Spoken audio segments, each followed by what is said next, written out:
I saw terrible wars with weapons I didn't even know existed. Entire cities being destroyed in seconds. Ocean levels rising, swallowing coastal islands and cities. Hurricanes, earthquakes, volcanic eruptions, all happening with frightening frequency. It was as if the earth itself was rebelling against humanity. I wanted to close my eyes, stop seeing all the destruction, but I couldn't. Something told me that I needed to see everything through to the end. Hello, welcome to another video on our channel. Here we translate testimonies from people who have had near-death experiences and other spiritual experiences. Today we will learn the story of Ilara Whitfield. She says that she died and saw a future where the earth will be devastated and a new humanity will be reborn. If you are not yet subscribed to the channel, subscribe now. Leave a comment with your name and city. Now let's listen to Ilara's testimony. Hey guys, my name is Ilara Whitfield and today I'm going to tell you a story that completely changed my life. You know when you go through something so intense that it feels like you were born again? Well, that's exactly what happened to me. I had a near-death experience that made me see the world in a completely different way. Before that, I lived a pretty ordinary life in Seattle. I worked in an office. I had my routine, my friends, my family. Nothing extraordinary, you know.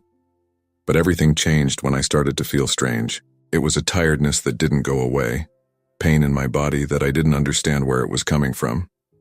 At first I thought it was just stress, work stuff. But then things got worse, and I started to get worried.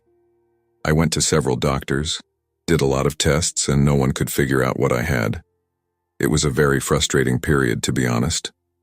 I felt terrible, and no one could tell me why. After a while, one of the doctors thought it might be a psychological problem and prescribed me lithium. At the time, I didn't even know what this medicine was. I just wanted to feel better.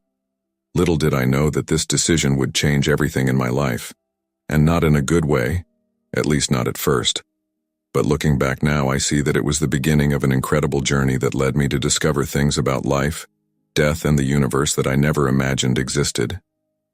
It is this story that I want to share with you today, because what I saw and felt during my near-death experience made me believe that there is much more to this world than what we can see with our eyes. I'm going to tell you about the day my life turned upside down. It was a night like any other. I was at home, watching TV on the couch with Maya, my dog, lying at my feet. Suddenly I started to feel really bad. A wave of nausea hit me so hard that I could barely make it to the bathroom. I started vomiting violently. It was like my body was trying to get rid of some poison. I didn't know it at the time, but that was exactly what was happening. The lithium I was taking had accumulated in my body until it reached toxic levels. As I stood there, clutching the toilet, sweating cold and shaking, all I could think was that I wanted it to end soon. At some point, exhausted, I must have passed out on the bathroom floor. The next thing I remember is waking up in a hospital bed, confused and scared. I had tubes and wires connected to me everywhere, and the constant beeping of machines was the only thing I heard. I tried to speak, but my throat was dry and sore from the breathing tube. It was then that a doctor approached me and explained what had happened. I had fallen into a coma because of lithium poisoning. I spent 3 days in the ICU, fighting for my life. They told me it was close, that I almost didn't come back. But at that moment, lying in that hospital bed, I had no idea how close to death I had actually come, and much less of the incredible things I had seen and experienced during those 3 days when my body was unconscious. But my consciousness, well, my consciousness had traveled to places I didn't even know existed. Now let me tell you what happened during those 3 days when I was in a coma. It's difficult to explain in words because it was an experience so different from anything we experience on a daily basis. But I will try. At first, it was like I was floating in the dark. You know that feeling when you're almost asleep but you haven't completely slept yet? It was more or less like that, only much more intense. I couldn't feel my body. I couldn't hear anything. I couldn't see anything. It was just darkness. But it wasn't scary, you know. It was a feeling of peace. of tranquility, as if all of life's problems and worries had simply disappeared. And then suddenly, I saw a light. It was small at first, like a distant star, but she got bigger and bigger, and I felt attracted to her. It was as if the light was calling me. I started moving towards it, but it wasn't walking or flying. It was more like I was flowing. Yeah, I think that's the best word to describe it. I flowed towards that golden light, and the closer I got, the more I felt a sense of release, of relief, as if a huge weight was being lifted from my shoulders. All the worries I had in life, work, bills, relationships, it all seemed so small and insignificant. The only thing that still worried me was Maya, my dog. I wondered if she was okay, if someone was taking care of her. But even that worry wasn't as distressing as it normally would be. It was more like a distant thought, almost comforting. And then, finally, I reached the light. It wasn't blinding or painful to look at. In fact, it was the most beautiful thing I had ever seen. It was welcoming, warm, like a hug. And when I walked past it, it was like I had entered a completely new world. When I passed through the light, I found myself in a place that seemed like something out of a dream. It was so beautiful that it made your eyes hurt, you know? Imagine the most beautiful place you have ever seen in your life and multiply it by 1,000. Still, it doesn't come close to what I saw. It had huge trees, bigger than any I had ever seen, with leaves so bright green they seemed to glow. The branches moved gently, even though there was no wind. The floor was covered in a carpet of soft grass and flowers of every color imaginable. Some I recognized, others were completely different from anything I had ever seen. And the sky? Oh, the sky was such a deep blue and so clear at the same time that it seemed impossible. There were clouds that constantly changed shape, creating incredible figures and patterns. In the distance, I could see majestic mountains with snow-capped peaks, and an ocean of crystal-clear waters that reflected the light in an almost magical way. The air was different. I don't know how to explain it properly, but it was as if each breath filled me with energy and vitality. The smells were intense, but not in a bad way. It was as if I could smell every flower, every leaf, the earth, the water, everything mixed in a symphony of fragrances that made me want to breathe deeper and deeper. And the light was something separate. It didn't come from any specific place like a sun or a light bulb. It was as if everything there was emitting its own soft light. The trees, the flowers, even the ground seemed to glow with an inner light. It was as if everything there was alive in a way that things on earth are not. And the most incredible thing of all was the feeling of peace that came over me. It was a happiness so complete, so deep, that I had never experienced before. I felt connected to everything around me, like I was a part of this place in a way I'd never felt a part of anywhere else before. As I walked through this incredible place, taking in all the beauty, I started to feel like something was missing. In the midst of all that peace and happiness, there was a hint of longing, I guess. That's when I realized, where is Maya? My faithful companion, my little dog who was always with me at all times. If this place was so perfect, why wasn't she there with me? This question had barely formed in my head when I heard a voice. It was a male voice, soft and comforting. You couldn't tell where it was coming from exactly. It was as if you were everywhere and nowhere at the same time. "It's not yet time to find your animals again," the voice said. I admit I was a little scared at first. I was alone in this strange place and suddenly a mysterious voice starts talking to me. But the fear passed quickly. There was something about that voice that made me feel safe, like I could trust her completely. "Who are you?" I asked. The voice laughed, a gentle, welcoming laugh. "That's not important right now," he replied. "What matters is that you are here for a reason. Something important is still being decided." I didn't understand anything that was happening. What decision was that? Why was I there? And why couldn't I see Maya? I had so many questions in my head, but before I could ask any of them, The voice continued, Lara, you have been chosen to see something very special, something that will change your life and through you the lives of many other people. Are you ready? I didn't know if I was ready or not, but I felt like I had no choice. Something inside me told me I needed to see whatever it was they wanted to show me. So I took a deep breath and replied, Yes, I'm ready. As soon as I said I was ready, everything around me started to change. The trees, the mountains, the sky, everything began to dissolve as if it were made of smoke. For a moment I was afraid I was going back into the darkness, but that wasn't what happened. Instead, I found myself floating in what seemed like space. Stars, galaxies, and nebulae surrounded me. It was breathtaking, and then right in front of me I saw Earth. Our house, so small and fragile from there. The voice spoke again. What you will see now is the future of Earth. Pay close attention, because you will have an important role to play when you return. Suddenly it was like I was watching a movie at fast speed, except I was inside it. I saw terrible wars, with weapons I didn't even know existed. Entire cities being destroyed in seconds. Ocean levels rising, swallowing coastal islands and cities. Hurricanes, earthquakes, volcanic eruptions, all happening with frightening frequency. It was as if the Earth itself was rebelling against humanity. I wanted to close my eyes, stop seeing all the destruction, but I couldn't.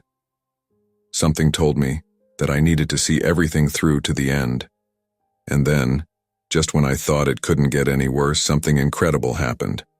I saw people from all corners of the world coming together.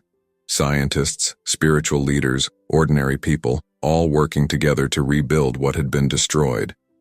But they weren't just rebuilding, they were creating something new. A world based on cooperation, respect for nature, love between people. I saw incredible technologies being developed to clean the air, the oceans, to produce clean energy. I saw people rediscovering their connection with nature and the spiritual. And most incredible of all, I saw the veil between the physical and spiritual world becoming thinner and thinner until it no longer existed. People could see and talk to their departed loved ones. There was no longer fear of death, because everyone knew that life went on. It was a world of peace, of love, of mutual understanding. A world that I could hardly believe was possible, but that was right there in front of me. When the vision ended, I felt, I don't even know how to explain it. It was a mix of hope, fear, excitement, and responsibility. The voice spoke again. Now, do you understand why you were brought here? I nodded, still processing everything I had seen. But what do I have to do with this? What can I do? The voice responded kindly. You have a mission, Lara. You have seen what the future can be. But for it to become a reality, many people need to change the way they live and think. Your role is to help with that change. I was a little scared by that. I mean, who was I to do something like that? I was just an ordinary person with an ordinary job. How could I change the world? As if reading my thoughts, the voice continued. Don't underestimate the power of a single person to make a difference.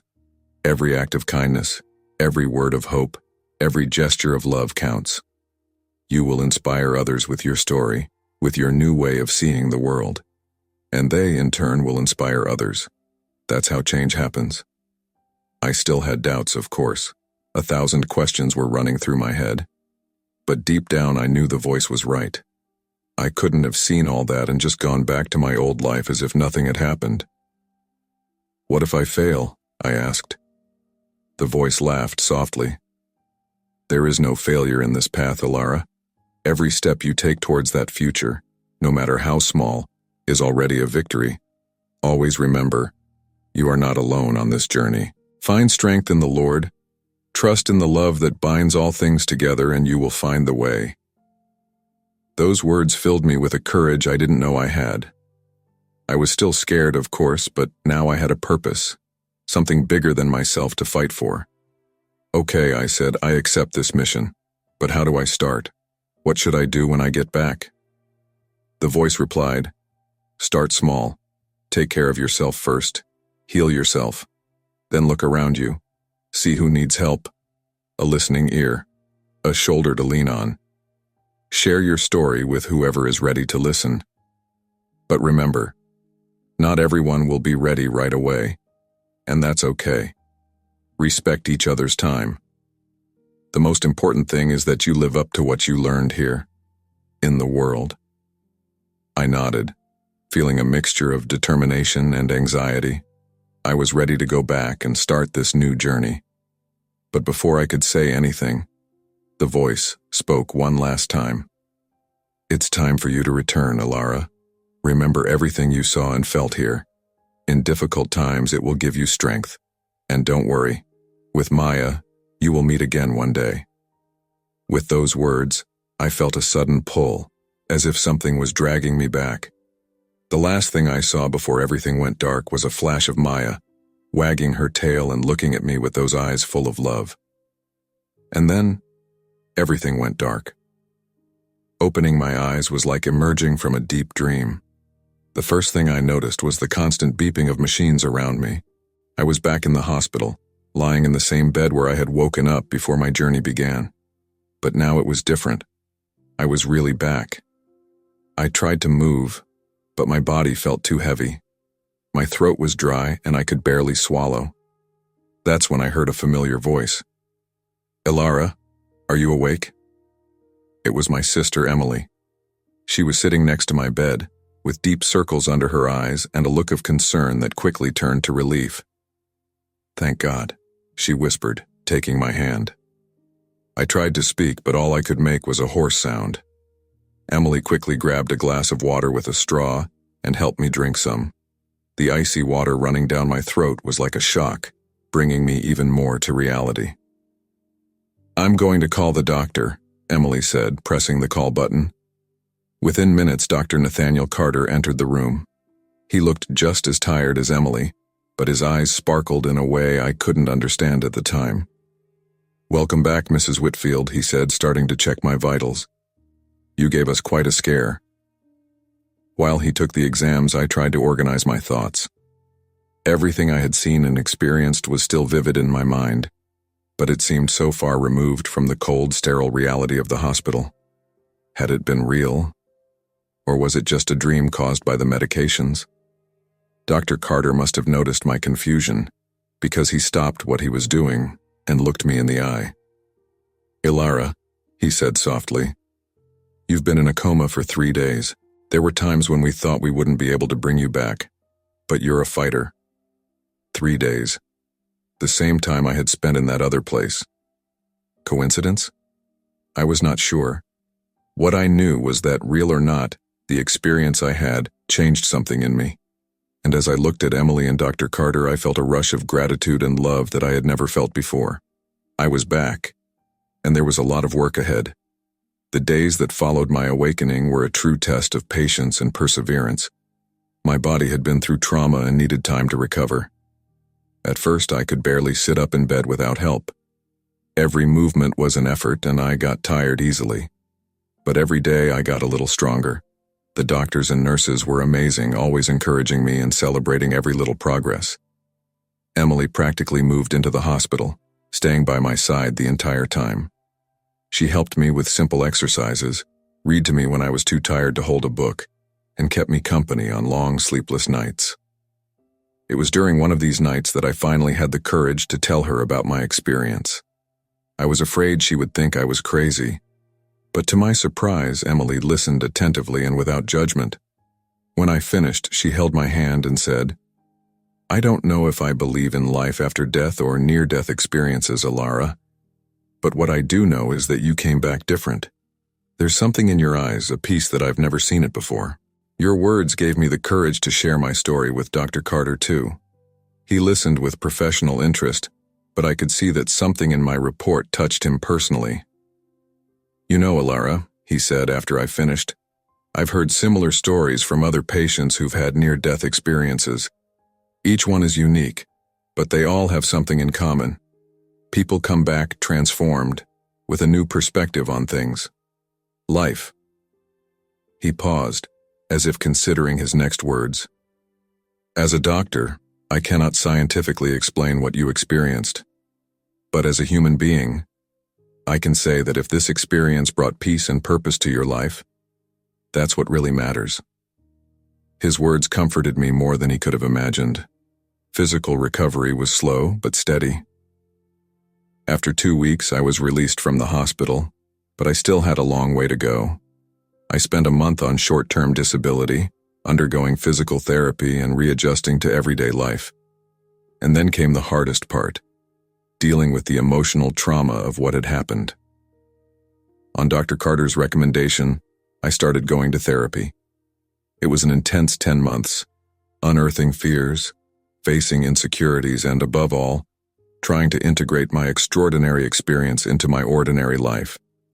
Just what had happened to me, but also who I was and who I wanted to be from now on. As the months passed and I grew stronger, both physically and emotionally, I began to feel a growing restlessness. My old job, which once seemed so important, now felt empty and purposeless. I knew I needed to make a change, but I wasn't sure where to start. It was during a particularly intense therapy session that I had an insight. We were talking about life purpose, and my therapist asked me, if you could do anything without worrying about money or what other people would think, what would it be? The answer came almost instantly. I wanted to help people. I wanted to be there for those who were going through difficult times, to offer comfort and hope to anyone who needed it. With this clarity, I started researching job opportunities in the social sector.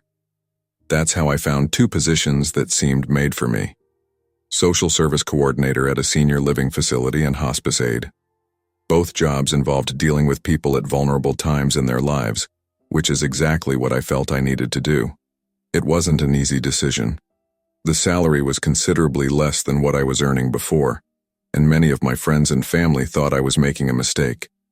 But for the first time in a long time, I was sure of what I wanted. I took both part-time jobs, and it was like a huge weight had been lifted off my shoulders. Each day brought new challenges, of course. Dealing with suffering and death is not easy, but it also brought a sense of purpose and fulfillment that I had never experienced before. Seeing the relief in an elderly person's eyes when I simply sat listening to their stories, or holding someone's hand in their final moments, knowing they weren't alone. These experiences constantly reminded me of the vision I had seen, of the future of love and understanding that was possible. And every day I felt like I was doing my small part to make that future a reality. Of course, not everything is rosy. I still have difficult days, moments of doubt. I had an intense dream, and I believe that something very impactful is about to happen. That's why I decided to share this story before the 1st of August. I want everyone to be prepared for what's to come. Sometimes I wonder if everything I experienced was real or if it was just a very vivid dream.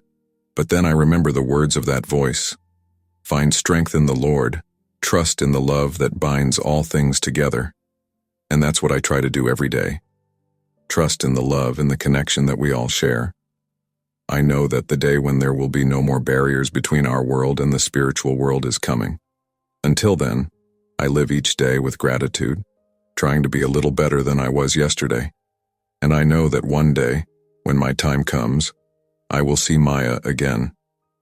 Because the love and connection we feel is never truly lost. They just change shape, patiently waiting for the moment of our reunion. So what did you think of this incredible story? Leave your opinion in the comments. Don't forget to subscribe to the channel. Activate the notification bell to be notified with each new video. Let's bring more people the hope that there is life beyond what the eyes can see.